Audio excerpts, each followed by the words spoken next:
পাঁচবারের মতো চলে আসলাম নীলফামারী ঐতিহ্যবাহী কুটির শিল্প মেলায়। মেলায় যাওয়ার জন্য নীলফামারী কুষ্ঠরোগ হাসপাতালের রোড দিয়ে আপনাকে যাইতে হবে সামনে গেলেই চোখে পড়বে বিরাট বড় একটা গেট। গেটটা দেখতেও সুন্দর, অনেক সুন্দর। তারপরে হাতের বাম পাশে পাবেন আপনি টিকিট, 20 টাকা করে টিকিট। যে টিকিট কিনবে সেই টিকিটের সাথেই রয়েছে লটারি।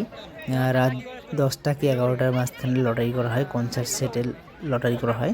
মেলায় ঢোকার পরে দেখতে পাচ্ছেন কত সুন্দর চারপাশ। মেলায় রয়েছে বিভিন্ন ধরনের খাবারের দোকান, ছোট বাচ্চাদের খেলনার দোকান এবং বিভিন্ন ধরনের আনন্দদায়ক বিভিন্ন জিনিস খেলনা রয়েছে এবং এগুলো প্রতিটি চড়ার জন্য এক্সট্রা করে টাকা দিতে হয়। এটা ভিতরে ঢোকার জন্য 20 টাকা এবং এক্সট্রা করেও টাকা দিতে হয়। মেলায় রয়েছে নৌকা, নাগরদোলা এবং বিভিন্ন ধরনের ছোট বাচ্চাদের খেলার বিভিন্ন সরঞ্জাম রয়েছে সার্কাস, কনসার্ট, বিভিন্ন ধরনের আনন্দদায়ক জিনিস। এখানে বিভিন্ন মানুষ ভিড় জমিয়েছে, কারণ একটু পরে কনসার্ট শুরু হয়ে যাবে। আরও মানুষ আস্তে আস্তে প্রতিদিন লক্ষ লক্ষ টাকার টিকিট বিক্রি হচ্ছে এখানে শুরু হয়েছে আরেকটি জুয়া বললেই চলে। দেখেন কিভাবে মানুষের টাকা লুট করে নিচ্ছে। এখানে মানে নাম্বার দেওয়া আছে যে এই নাম্বারে যে বিভিন্ন ধরনের ঘর এখানে সাজানো আছে যে এই নাম্বারে তো এখানে টিকিট রয়েছে যে পাওয়া যাবে না, আপনি পাবেন না হঠাৎ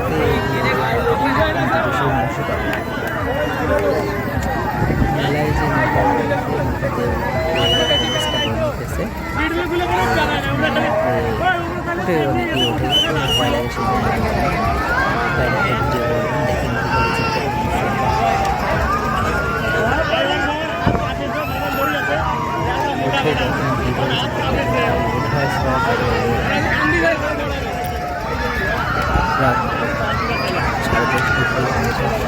কনসার্টের পরে রয়েছে লটারির জন্য মানুষ ভিড় জমিয়ে থাকে। দেখেন অনেক মানুষ এসেছে।